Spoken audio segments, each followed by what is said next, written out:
Good afternoon and welcome to the afternoon session on guidance, uh, on ISO 19650 guidance documents. This afternoon we have John taking us through the work he's been involved in. But before that, let me just take you through the GoToWebinar platform and how to ask a question. So as you heard, you are in listen only mode. If you have a question you would like to ask, put it in the questions tab and we will get to it at the end of the presentations. And please avoid using the raise hand option. This webinar is being recorded and will be available to view on the UK BIM Alliance YouTube channel next week. So we've started today. This is our third webinar of the day. We've heard from Andy, Rob and Sarah this morning around the information management function, and Emma and Marcia took us through information requirements. John is up next to take us through part C, which is about facilitating the common data environment.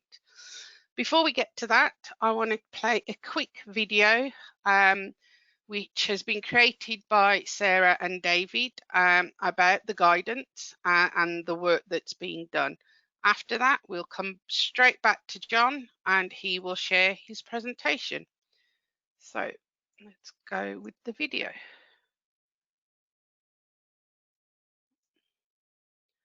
Welcome to this webinar about the guidance supporting the BS-EN ISO 19650 series of standards.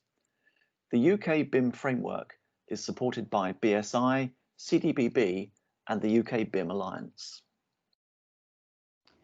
I'm Sarah Davidson. And I'm David Churcher. And along with Anne Kemp, we're co-editors of the ISO 19650 guidance.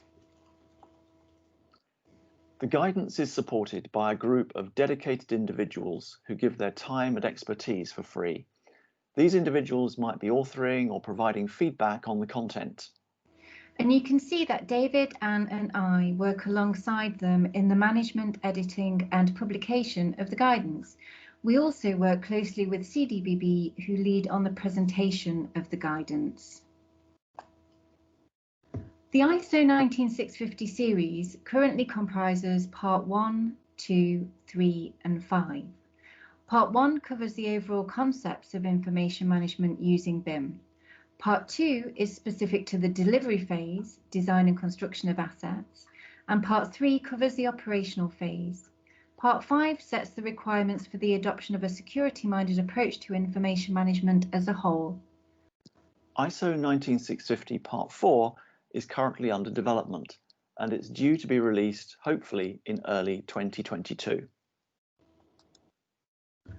The guidance was first published in April 2019 in the form of concepts guidance. Part 2 guidance followed in July and has been subject to update and expansion every quarter since then. We welcome and encourage feedback from the whole community, as this is fundamental to shaping the direction of the guidance. So if you have feedback on the guidance, please do email us on guidancefeedback@ukbimframework.org. The fourth edition of ISO 19650 Part 2 guidance was 160 plus pages long, and this was clearly becoming unwieldy, and some of the key feedback from industry was that we needed to make the guidance more accessible. So in July of this year, we developed a new guidance structure that you can see here. We now have Part 1 guidance setting out the concept of the ISO 19650 series overall. Part 2 guidance considers the specific requirements of ISO 19650 Part 2, and Part 3 guidance, which has only recently been released, is starting to explain the requirements of ISO 19650 Part 3. In addition, we have guidance parts A to F, which are intended to cut across the whole of the ISO 19650 series, and they cover key themes where detailed guidance is considered necessary. Guidance for Part 5 will be developed by the Centre for the Protection of National Infrastructure, CPNI, in due course. So Guidance A covers the information management function and resources. It considers the activities that need to be carried out and offers a resource map supporting the information management framework. Guidance B covers open data and building smart topics. It will also cover COBE, but this section is not yet written. And Guidance C covers the common data environment in terms of workflow and technology. It looks at assignment of metadata as required by the National Annex to ISO 19650 Part 2 as well. Guidance D is all about information requirements. It explains the fundamentals of what they're trying to do and the details of different types of requirements with some very detailed examples. Guidance E currently covers the BIM execution plan in supporting tendering and appointment activities. It will be extended in due course with content to cover more tendering and appointment resources. And finally, Guidance F covers information delivery planning. This includes the responsibility matrices and the task and master information delivery plans. It also has space for guidance on the federation strategy, but again, this is not written yet. We hope this provides you with a little insight into the development of the guidance, and we'll hand you over to the more detailed guidance discussion just now. Thank you very much.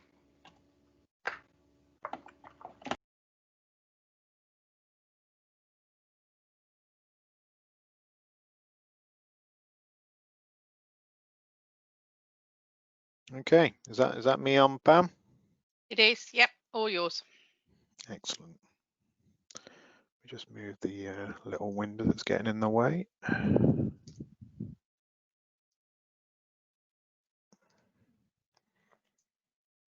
Okay, so afternoon all.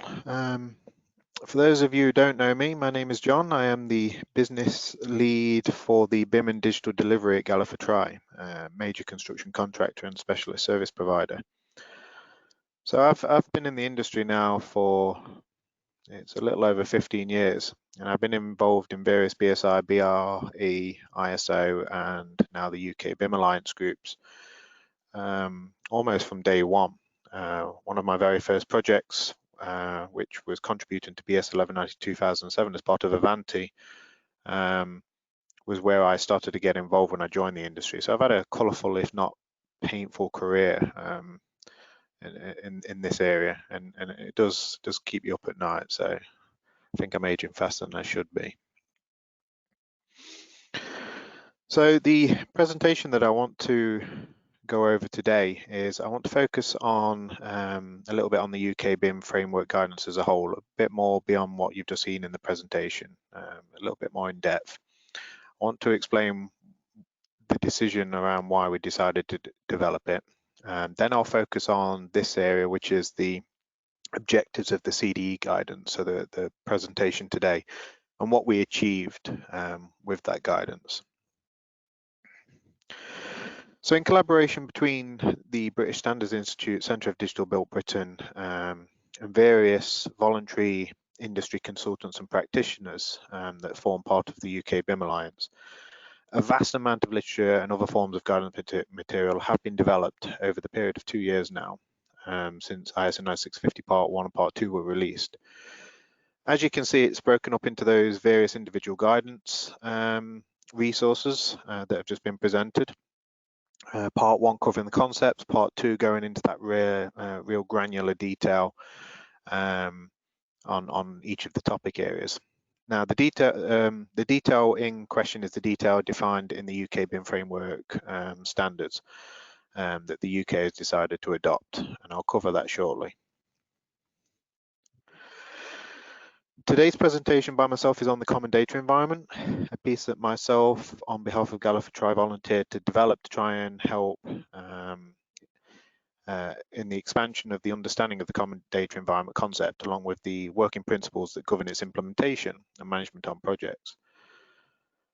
There will be, there has been other presentations on the other sections, some done today. I've got another one tomorrow on the information delivery planning piece as well. So to conclude, what the guidances are. They are resources for the whole industry to use as a means of helping the digestion, if you can say it like that, of the ISO standards defined in the UK BIM framework. As many of you may be aware, the standards in that framework are not simple to understand or explain, unless you have lots and lots of diagrams and pretty pictures. And take it from me, you do usually have to create quite a few. And this is what the guidance does. It produces lots of those diagrams and examples to help you understand what is yet a very complicated set of standards. What I would like to highlight to you is the key difference between these guidances and those published by individuals or organizations in the past. You see, the key strength of these guidances is that they were developed by practitioners, for practitioners, and subsequently challenged by other practitioners during the development. So past guidances were always done using one interpretation, and you get individuals, including myself, that would challenge those interpretations based on the meaning. And this was never healthy, really, because you'd got industry leaders all kind of squabbling over a single interpretation or approach. So, you know, disagreements were not good to see, especially on social media. These guidances are different. They go through several stages of review, seeking wider agreement and consensus on what is written to ensure that the approaches and interpretations are as unified as best as they can be. Along with that, there is also a feedback line, which you saw in a previous slide. So as you know, we've got a number of new standards released in the past couple of years that form the UK's new standardised approach to BIM, referred to as the UK BIM Framework. That framework, which is defined by the activities and the outputs within these various standards, are not bedtime reading. Well, they are for me, unfortunately, but that's because I'm sad. Like most standards, they are dry, they're complicated reads, designed for those who have excellent understanding, or typically have excellent understanding, of the processes they disrupt. And because the processes in these standards are multidisciplinary, they're multi-project staged, the likelihood of those reading the standards having a complete understanding of all the disciplines and the project stages, along with how they interact with the whole information cycle, is very unlikely. You know, you'd have to be you'd have to understand all the processes in the commercial, planning, design management, design, authoring, facility management. You'd have to understand the process right down to the granular level of knowing that you could actually replace the commercial manager, the planning manager, the facility manager, the architect, and understand the process that they go through. There's nobody like that. So a lot of the time it has to be a team effort. And you'll get a glimpse of some of these stages and the activities they undertake, but there's no single person that can completely understand it all. And this is why we had the issue we did with BIM Level 2 when it was rolled out. Like the UK BIM framework, BIM Level 2 was defined by the standards that underpinned it. And you had to understand the project information management in its entirety, including all the British standards and past standards, along with the impacts and outputs on the various roles, projects, and organizations. So interpretation was widespread. You always ended up with 5 different interpretations and options for how you would approach it. So there was a lot of disagreement. So the guidance has been developed to act as a purifier for the contents of the standards, phrasing the complex terminologies into plain English, along with all the other nasties you don't want when trying to drink your coffee when reading your information standard in the morning. And some of us do that, unfortunately. They can't act as a direct replacement for the standards because, firstly, the guidances are not complete, and I don't think there will be for a very long time. And obviously, there's more of the 19650 standards to come. And they tend to focus more on the specific tasks, the ones that are not self-explanatory, the bigger ones, rather than the subtle ones that, you know, might just be a bullet point under something. So they do focus on the more complex areas of the standards. I'm not saying the guidance is perfect though, but what I am saying is that it's constantly being worked on. If you don't like something about it, you can feed that back. And as I always say in all of my presentations when it comes to standards, if you're a leader listening to this now in your organization for BIM and information management, or in a strong place of influence, you shouldn't really be taking these guidances and dishing them out to the dozens, hundreds or thousands of people in your organization and say, go off and read these, please. then we can do information management and BIM tomorrow. You should have your own set of organizational processes that do the same thing that these guidances do. Just use these guidances to help inform them. That's why the ISO 9650 Part 1 refers to ISO 9001, which is a quality management standard about saying how you, within your organization, you should have all of the processes defined within your organization that tells your people exactly what they need to do and when, and only specific to your organization. So, you know, if you're a small design practice, you know, there's only a small amount of the ISOs that actually apply to you, a small section, so of the ISOs that apply to you. So keep that in mind. You don't need to read everything because not everything applies to your role. So there is a lot of confusion over the common data environment, what it is, how it works, and we've had this well over a decade since the concept was given a name. When I first encountered the structured idea of the common data environment, I didn't truly understand it until my role as an information manager shortly after I joined the industry 15 years ago. Because in that role, I was put center of being responsible for the definition and management of information from the start to end of a design and build project, so understanding the whole design management processes, how people interact and comment, and then collecting all the construction and commissioning information, actually being made responsible for compiling O&Ms to client requirements, to industry standards, and then making sure you get it all in on time just before the guy or girls out in the building or whatever the built asset is, and actually maintain it. So they've got to get that information on time. So it does give you an appreciation for how complex the processes are and why the concept of the common data environment is so powerful. So these are the main areas that the guidance that I developed tries to tackle. So one of the most common misconceptions is that the CDE is just a piece of technology, like a document portal. You know, there's plenty of tools out there that sell themselves. We are a CDE, buyers, you've got a CDE. Some believe that you can only have one piece of technology on a project, so one solution, and that will cover all of your common data environment needs. So the guidance debunks that and explains why that's not the case, and I'll cover a bit of that in this presentation. It goes through the states and defines how they're not physical things, you know, work in progress, shared, published, they're not physical things, they're just descriptions applied to how where the information is in its journey. I cover metadata in the guidance, and I also cover the status and revision within the common data environment guidance also. The guidance immediately jumps into explaining the CDE isn't just about technology.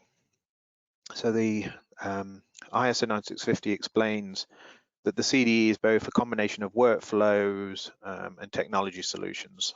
CDE workflows, which are the processes we use on projects for all the different types of information that we're producing. And then we have the solutions that support those processes.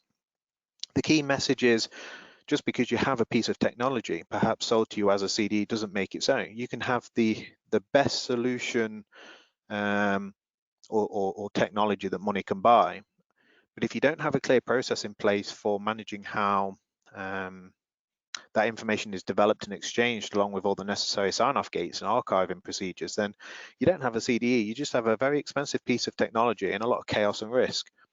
So no piece of technology becomes part of the CDE out of the box. It has to be integrated into whatever the processes are that your project as a whole adopts. And they are varied, especially if the client or the lead appointed party on that project has got a very specific way of doing things.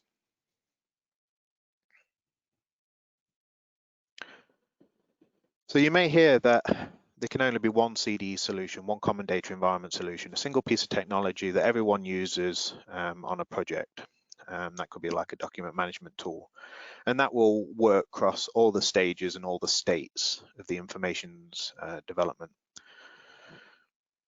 The guidance does cover this and provide insight into how this isn't true and how you can never fully achieve a single solution for the whole delivery team.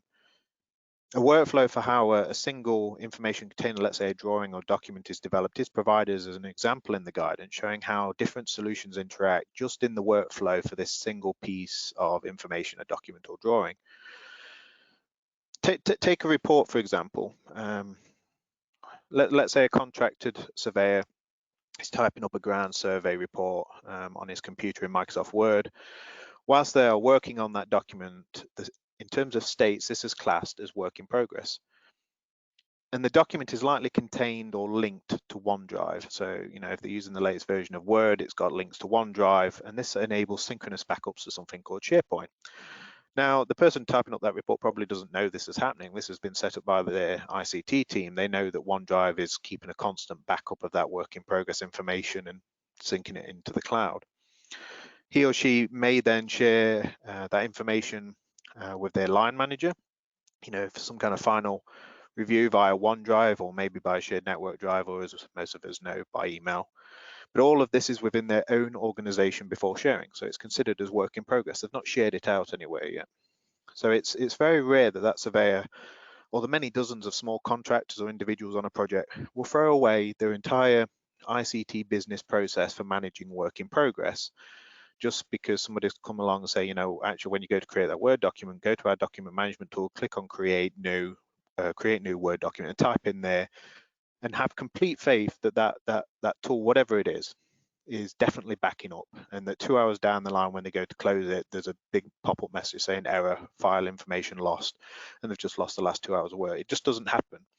Even if you believe that does, that they're going to have that backup process in the background. There's going to be different solutions, and there needs to be a process in place, and they must be able to prove that there's a process in place, because the information they're working on is, well, sometimes it doesn't necessarily belong to them, it belongs to others. Same goes for other types of information. People typically only consider drawings and design information when thinking of the stuff that passes through a CDE, but you will typically find many other types of information. You've got contract documents, contract decisions that are being made. So you've got contract management tools, you've got quality management tools, health and safety management tools, and a lot of these come in the forms of apps now. We've got apps that are being used on mobile devices that capture these kind of pieces of information, and then they're storing it somewhere in a separate database, and yes, you may be able to link it then over to another primary application. But they all form part of this common data environment. They all form part of the different states, work in progress, published, shared, and they all share between themselves. And this is the challenge you've got to kind of think about when you're trying to make sure that all the information on your project is recorded, but also available when it needs to be available. So the point I'm trying to get across, you don't use a hammer for every job on a project. It just isn't suitable for every task. And trying to force fit one solution to undertake the management of hundreds of workflows and information types is not viable, and often will result in commercial or legal difficulties, especially if that solution and the information within is under direct ownership of a single organization. So just keep this in your mind when rolling this out. It's not always as simple as just say, yes, one solution will work for the whole supply chain, for the whole project, possibly for all of the different stages of that project. Even my own organization, we don't have a single solution just for ourselves. We have various solutions for various types of information. Our design information and construction information is managed differently from a health and safety and quality. So even in our own organization, we don't use a single solution, even though some of that information will get shared with the wider project team at some point. However, there does have to be a single source of truth, and that's what is very important in the standard. So you can state, for example, that there is only one solution for a specific part of the CDE. Let's say, for example, when information is to be published, and that is where everybody accesses the latest information that they need to use. That can be defined, and you can say which solution is managing that part of the common data environment, that part of the state where information flows. And again, that could vary. The latest drawings may be found somewhere different to the latest quality management reports or inspection test plans. They could be in two different applications because two different applications are managing it, but making it clear where they are so that somebody can go there and check what the latest version is very important.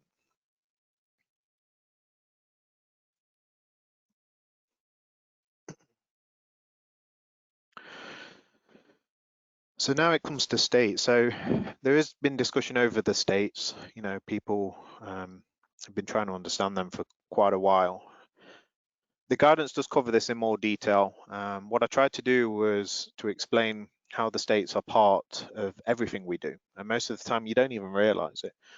I provided an example using emails to provide some context to this idea. So in the email example that I provide, so consider when you're writing an email. Let's say you're going to write an email to one of your clients. Whilst you're typing, this is technically work in progress. You're writing the email, you've not hit send. That's the final stage gate. But you may have some kind of decision process that has to take place. It's a very important email. Maybe you want to send it off to somebody internally within your team. And you'll make that decision in a moment. But your email system is storing this work in progress in your draft folder. You've not got a folder called work in progress. It's just storing it in a folder called draft, and it's doing this automatically without you even knowing it. And then when you go to seek that input from your line manager, which is still part of work in progress, you may forward that email text to him or her, asking for them to check the contents. And then when those contents are okay and he or she goes, yes, that's fine, it's only once you hit send and that email goes to your client that it becomes shared. Now, again, you don't have a thing called shared. It's shared because in your sent items, you can see that it was shared. And if anyone needed to go back and go, what's been issued out and shared, then it's there. So it's a description that's assigned to what's happened in the journey of that email. And your client might have their own client to consider. So they must maybe review and authorize the contents of your email before you send it on to a wider audience, which may eventually become what is considered as published. Now consider that each time the email is being sent around, it's also being archived all the time. It's in your sent items, so it's archived there. In your clients read it, so it's in their inbox. So the states are just those descriptions that are assigned to the stages that the information is essentially reached. We don't go into our email system, we don't create these folders called work in progress, shared, published, and archived. And I'll probably recommend that, if you do try to implement that in any other kind of process, just think about, is that absolutely necessary? Is there better ways of doing that? Because moving things in and out of folders, physical areas, can be considerably time consuming from what I've seen in demonstrations where people have rolled that out. It is, if possible, try to focus on metadata. There is meta tools now that driven by metadata, and that metadata defines what it is, and that should always be used. So think about every piece of information you create and ensure that you have something in place to record its state. For example, if you do wants to share a drawing with your client by handing him or her a paper document, can you definitely confirm it was shared or archived when you're handing over a piece of paper? It has to be a recordable audit trail for every action and decision. So handing over a piece of paper isn't actually part of the common data environment because nothing's being recorded. Even if you write it down on a piece of paper, you don't truly know what's happening. And that's where the power of the common data environment comes from, especially when technology is being brought into the equation. And that's what the states are trying to convey. So there is quite an in-depth breakdown of metadata and the explanation of how metadata works in the guidances. There's a general definition provided to expand upon how it's just defined in the ISO 19650 part 1 and 2. It's part 1 that gives it most of its definition.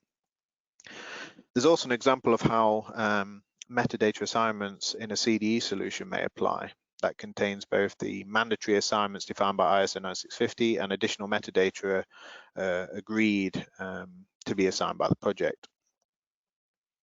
And then there is the whole metadata exchange challenge. How do you get metadata to exchange from one solution to another as information passes from one solution to another? And I did touch on this in the guidance, explaining that there are various challenges and the project approach to this will always differ from one to the next. And it comes down to the fact that we don't have a standard for how information is exchanged in software solutions in our industry.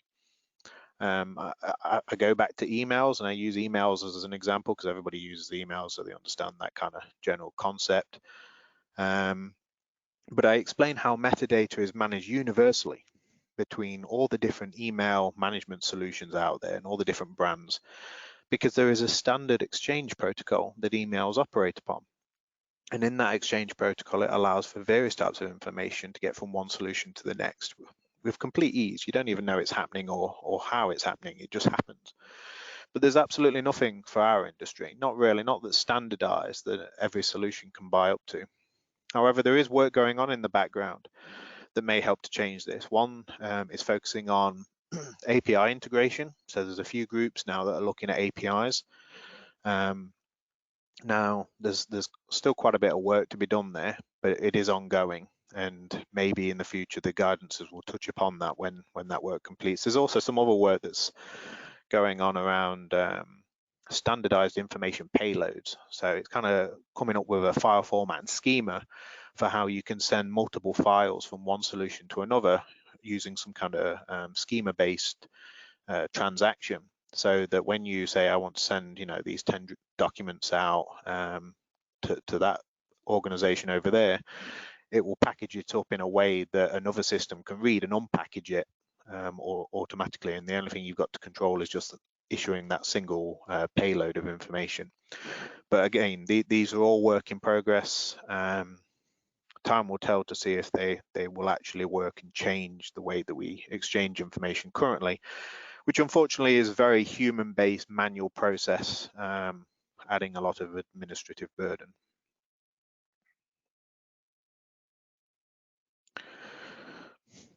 So we touch on revision and status quite a lot, defining what it is and how it can apply.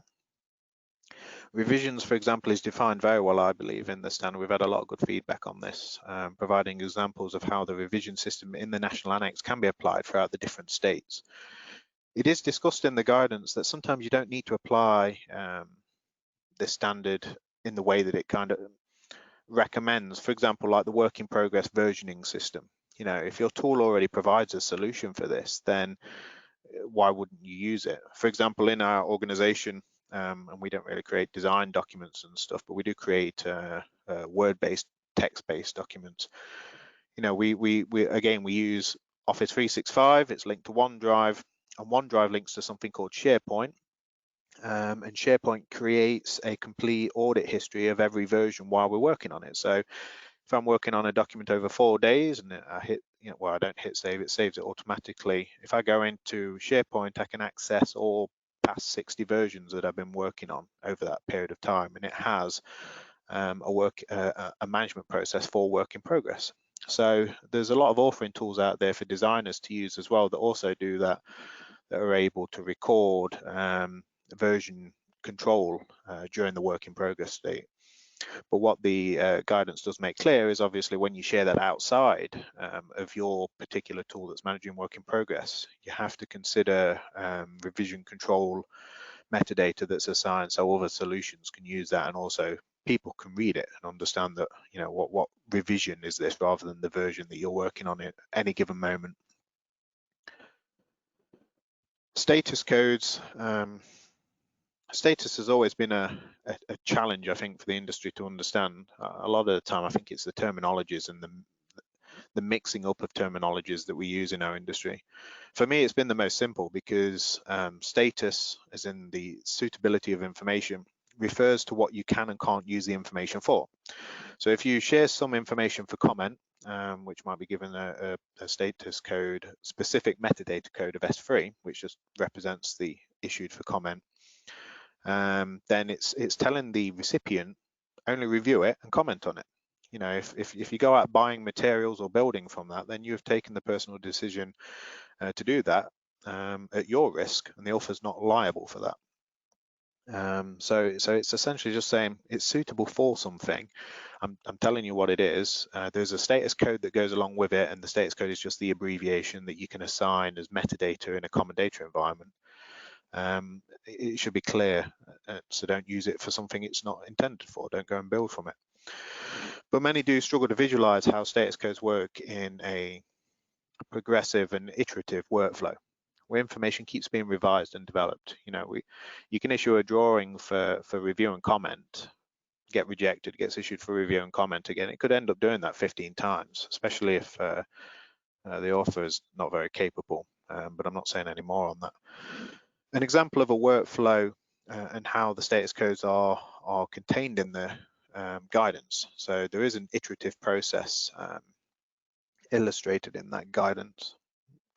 Too far there. Just throwing away the finale, which is this process map here. Now, what this process is trying to do is trying to provide an example of how an information container, you've got to consider the revisions and the statuses that are applied to it throughout its development. And it's grossly affected by the type of tool that you have in place. For example, some will argue, why do I need to revise a drawing when I issued it at, for review and comment, and it's assigned the status of S3? Why do I need to revise that drawing when it came back with no comments? So I issue it out for review and comment, comes back an hour later saying there's absolutely no comments, that's absolutely fine. Reissue for client approval, which means I've now got to go back, I've got to change the status, I've got to change the revision, I've got to export it as a PDF, I've then got to upload it on a document management tool when the contents of the drawing is absolutely the same, and it's just wasting time and creating extra work. So why can't I do that? In this situation, that argument is fair. And if you have an information management tool that can manage digital workflows, you could argue the status code applied in this old-fashioned manner may become redundant. So for example, you could agree on the project that you don't use the S3 status at all. So the status S3 review and comment goes completely out the window and you go straight to S4 for approval. Now, what happens in this case is, let's take an engineer issues a drawing S4 for approval. As soon as it uploads on the tool, the tool holds it in a place that nobody can see apart from maybe one or two individuals. And what the tool is essentially doing is saying, something's been issued for approval, do you want to comment on it? So it's like asking these couple of people, does this need a team review? And most likely it could be yes. So the team is then sent a notification saying, something's being issued for client approval, but we want to have a review and commenting process of it first. Let's have it. If there's no comments, it's released and goes straight on to its intended purpose, which is for approval. If it's not, it's bounced back and nobody in the wider project team ever knew it existed. It's been rejected, bounced back saying, no, you need to implement these comments and reissue again. In that case, for every time where there is no comments on something and everybody says, no, I'm absolutely fine with that, it's then moving on. I've also seen tools out there or projects, that have implemented a process that have decided to go, we're not going to implement suitability codes specifically on drawings unless it's for something specific like for construction. We're just going to use the status codes or the suitability in the common data environment. So the common data environment defines what it can be used for. Everyone has to keep referring back to whatever that common data environment is to get the definition. The only difference is when they stamp it with something specific like construction, where it's saying, no, it's absolutely clear now what you can use it for. But you have to find what works for you and your organization. And obviously, if you're working on a project, you don't have a say in that. Make sure that whoever does have a say in that and is pushing that down in the project information standard and standard methods and procedures, that's clear. Because if it's not, then it could just be creating extra work for the whole project team. And this is why it's so important to define the process first, and why common data environments don't come from technologies. They come from the processes, and the technology supports it. Then see if what the solutions are out there, and see how efficient they can make that process. Can they cut little steps out of it? I remember when I first did this process myself, when I joined the industry, the organization I was working for only had the Royal Mail system. They didn't use document management systems for sending stuff out. It was a Royal Mail system, and I didn't quite understand it at the time, how it went towards, how it went off to the client. So I had to map that entire process out. And then we was bringing on board a document management tool, and I was able to see the limitations and the pros that tool was able to bring in onto that project later on. So that's the end of the presentation. Like I say, there's a lot more in the guidances, so make sure that you do download yourself a copy. And if there's anything that you're unclear on, or the way that you're interpreting the wording, feed that back, because it could just mean that either we have to review something because we've had more than one comment back saying, we don't agree with this at all, or it's just something we have to be a bit more clear on. So even though we've broke down the complex terminologies and stuff into English, maybe it's not clear enough English, and so we've got to have another hash out of it to make it even more clear. So I'll pass that over to you, Pam. Brilliant. Thanks, John. Fantastic presentation. And we've had a lot of comments and a few questions. So we've had a few. So the first one is, can John describe a good example of CDE solutions which he feels adequately exchange metadata? Well, that would mean mentioning some names. Yes. I don't really want to go down that road, unfortunately. I don't mind having an offline conversation with individuals I've done before, but obviously we can't be saying what can and can't, because again, one solution that you may consider isn't very good as a common data environment could probably be down to the way that you've tried to implement it. And then there's other solutions that are good at other things. So there's one solution I really like for really harnessing metadata of drawings, documents, information containers, and the field ID, which is applied in the ISO National Annex. You can actually filter based on the field ID. So you know how it's broken into the segments. I could filter it by a floor, filter it by an author, and then filter it by a type like a drawing, and it will filter all my drawings. Whereas there's other solutions out there that don't do that, and you've got the field ID in, but it's just a standard plain of text really, and I can't filter by level, and I can't filter by type, so I have to then search, and I have to say, I'm looking for an M3 and then stop asterisk to try and filter it, and it seems to be that they're missing the trick. So really, you just have to focus on the different solutions and compare it against your processes to see if it really does a good job, or is it just adding extra workload, and then feed that back. Okay, thank you for that. There's a couple of comments here that you didn't talk about things like visualization, IFC, and potentially communication tools like BCF when it comes to the common data environment. Was that intentional, or are they involved or part of the CDE? So one thing about ISO 19650 is it talks primarily from the perspective of information containers, so information container based transactions.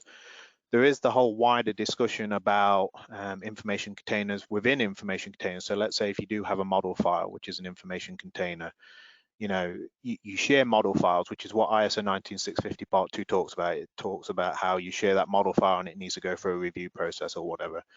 But what Part 2 doesn't really talk about is if you've got structured segments within an information container, how do you review that? So let's say a Word document, you don't send out a Word document, or you cut out the bits like the paragraphs, and the paragraphs go through a review process. It's bundled up in its entirety. But then obviously in a modeling environment, there are technologies out there where you could say, we'll review elements of an information container like objects and that kind of thing, and we'll go through a review process and sign-off process of objects within information containers.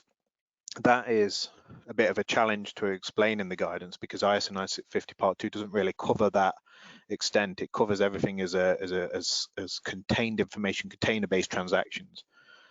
In terms of BCF and IFC, I think where this is mostly going to get touched on in the guidance is we're going to have a dedicated section for open standards. And I think when we do talk about that, there will be some discussion about how that works within a common data environment. But I still feel from the majority is that process is going to be very similar to anything else. It's still going to be that the whole BCF file or IFC file is still going to get exchanged in its entirety, just like a drawing. It's still going to get issued for comment. It's still got to go through a review process, and it's still going to get rejected or just passed on into the published state. Where the that review process of the contents, what's going off inside, I would say that that's a separate discussion, because the common data environment from ISO 9650 Part 2 is just really concentrating on the whole file, rather than what you're doing in the sidelines in terms of commenting, because it's like drawings. when we have drawings that go through the process, the drawing itself is what's being recorded in the common data environment, but we are making comments on that drawing. So if we draw up a bit here and say we're not happy with this, but we're happy with this, what we have to do is we have to implement a process that says, how do we say that that comment here and that comment there, which is technically new two pieces of information, are going to get recorded somewhere, to say that that comment is now outstanding. We have to wait until that's closed off before we accept the next revision. And those kind of granular processes have to be defined down further. And even though it is part of the common data environment, that little box that I've created doesn't go through the same process. You know, I don't create that new box as a new document and it then goes through the work in progress, the shared, the published state in the same way. It's more of a secondary background commenting process. So I do hope that the open standards and the COBE and the IFC guidance will cover this sufficiently to what you need, but obviously you can feedback where it doesn't. Okay, thank you, John. This person has asked, I'm totally sold on the status codes, but why do we change from P to C for revision once it's contractual? A contract will refer to a document revision, whether it is P1, B, Brian, Dave, or Jeff. No, it is a fair comment. You see, when that process was first implemented, which was originally, I'm sure it was with the 1998 version of BS 1192, it was a way of separating your preliminary from your construction. That's essentially what the C applied to back then. You know, it was to say very clearly that that was the finished article and you could go out on site. Statuses have become a bit more challenging now, and it's something we're hoping to get resolved in the National Annex, primarily because of the new A codes. I'm sure many of you are familiar with them. And you've got these status codes that are trying to tell you the suitability, like S3 and S4. It's telling you what it's suitable for, but then you put this A4 on it, and all it's saying is it's complete. It's not telling you what you can use it for. And that's something that we want to try and tackle in the next development of the guidance. Now, I believe we're still keeping that focus of P01 and C01 to keep that clear distinction. And I was aware of one argument where they wanted to keep it was because they didn't apply status codes on the drawing. So they wouldn't apply A5 on the actual drawing. What they used to use is they would just define, if it was a preliminary, it would be P, and a C would represent that it was already complete and it had finished. So they were using it as a method on their projects to actually define if it was complete or not for whatever the final output was, rather than the status code, because the status code was being only managed in the CDE solution. So I would say it's probably still around because people use it in their particular way on their projects, and you can't just erase something straight away that they've been using for quite a while. But feel free to feed that back along with anybody else who has the same feeling, because it could be something that, you know, can be continued to be reviewed as part of the National Annex rather than the guidance. Unless you feel the guidance should touch on this more, then you can also feed that back. Thank you. Lots of questions are coming in. Not sure we're going to get to all of them, but we're going to try. Who should be managing the CDE as per ISO 19650? I think one of the things that makes it a little bit more complicated in what we want to introduce for the next version of the guidance is that there's this idea of the distributed CDE and project CDE. So you may have noticed this in the guide in the standard. Now, the project CDE is defined as being completely responsibly managed by, or accountable at least, by the appointing party. So the appointing party must have a set of processes, and again, I'm not just pointing down to solutions, but a set of processes and solutions that manage project information long past an appointment. So, for example, you know, we're a main contractor, but we don't typically get involved during the facility management stages, but the client, the appointing party, may still have to have something in place there for managing that information. So they must always have a common data environment in place. Now, a delivery team, and there can be several delivery teams on, let's say, a building or a piece of infrastructure. You know, if it's a traditional procurement route, you could have a lead designer, and they'll have a delivery team, so they may have some sub-consultants, and where as a contractor we'll have subcontractors, and each of us will have what is defined as distributed common data environment. So we'll have a way of managing our delivery team, so how we interact with our subcontractors, and the other lead designer will have a way of interacting with their consultants, and then there will be this bridge happening between the processes and the solutions. And this is where the project CDE idea comes in again, which is essentially responsible by the client, which is correct. You know, if I want to share something with a lead designer, typically on a traditional procurement, I'm not allowed to submit it directly. I have to submit it to the client, and they forward it on, and then it's backwards and forwards and loads of wasted time. But essentially, the distributed CDE is the responsibility of the lead appointed party. Their processes and their solutions for managing their delivery team is their responsibility. The project CDE always falls with the appointing party, the main client in this case. And even if they assign it to an information manager, they're still accountable. They're just mitigating like a main contractor does. We just pass the risk onto somebody else, but you know, really in the end, it's still their risk. Okay, thank you. Working on infrastructure projects, we sometimes struggle to get certain software to work efficiently with the CDE. Would you say it's more ideal to connect the CDEs rather than use an inappropriate CDE?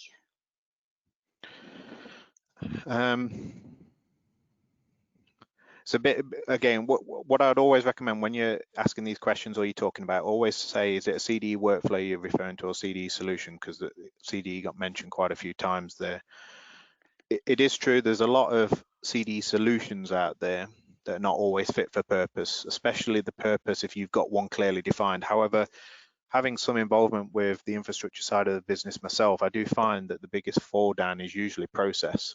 The amount of infrastructure projects that I've been on where they don't have a clear process in place for what CDE solution should be used. So for example, if two big contractors are working on a huge piece of infrastructure, you know, one contractor might just go, well, we'll just use your document management tool and we'll just feed everything onto your tool, and we'll get everything back off it, and whatever we have within our organization, we'll abandon that because there's no point having two, because it'll just create workload. And that's a challenge, because that workflow is something you've really got to consider, and also in terms of, you know, professional indemnity insurance and all that kind of stuff, it's quite risky. So I would always say, look at the workflow that you've got in place, figure out where it's falling down. So let's say if you do have a solution and it doesn't record revisions and statuses or it's not easy to submit onto somebody else, or you can't get the information out, then you could probably narrow it down that the solution you've got is just rubbish and it's just not supporting the process that you want. And like any tool, you know, should you really have a tool in place that's not fit for purpose? And that's something you can only really ask yourself or the project team to see if that's fit for purpose or not. Brilliant. Thank you for that. Now, final question. Do you see a future where we do not share formats and documents anymore, but just upload data to the cloud, thus eliminating the need for a CDE altogether? I think the concept behind the CDE will evolve at some point. The way that I see it is I look at other industries that are decades ahead of us. You know, we are quite behind when compared to the financial sector, for example, or even the retail sector, where they do exchange data, and even we do exchange data, but their files haven't really gone away, not completely. So you've still got to have a process for data in place, and that could just be, you know, if I send a single piece of data saying I confirm or accept something, does somebody need to check that I confirm or accept? And that then comes back down to, is that tiny piece of data, is that still what's considered as an information container? And so that should still go through the same review process. So I do believe things will evolve over time. I certainly don't think it's going to happen anytime soon. Even when it comes to the whole idea of, you know, can we just get rid of drawings and documents entirely and just have models? I'm still not entirely convinced with this, because drawings and documents, you know, you take a floor plan, you know, you strip everything out of that floor plan that's not accepted at that particular point in time, and it just shows the partitions and maybe the doors. And that's because all the other stuff, you know, you're still working on that. So it's being able to take a model and say, if I only want to share that as a model, I'm going to have to strip everything out of it. So I'm going to have to create a model view definition that only contains all the walls, and only the particular walls that have been signed off, because maybe some of the external walls haven't been signed off yet, and the doors, and be able to share that, and also have complete confidence that all the properties, all the attributes that are attached to those walls and doors are completely agreed as well. Because again, you know, as we develop models and we develop even the doors, we just take basic objects during stage 3 design, and then we add to that data over time. So I think there's a lot of challenges there that need to be considered before we can just switch over. And I think, for me personally, I think we'll still be struggling with the general concept of the CDE for at least the next 10 years. Okay, with that, I want to thank you, John. To everybody whose questions we didn't get to answer, what we will do is share them with John, and then we can post the questions at a later date, answers at a later date, or we can look at creating some sort of blog that talks about some of the points in more detail. But yes, thank you, John. Really informative presentation and discussion. As a reminder to everyone, this has been recorded and it will be available on the UK BIM Alliance YouTube channel next week. Tomorrow we have John back with us again at 2 o'clock talking about information delivering planning. So John will be joining us again, and then at 12 o'clock tomorrow, Jack Dearlove is talking about part E, which is all about tendering and appointments. With that, thank you for attending. Thank you once again, John, and I wish you a good day. Same to you, and thank you everyone for joining. Bye-bye.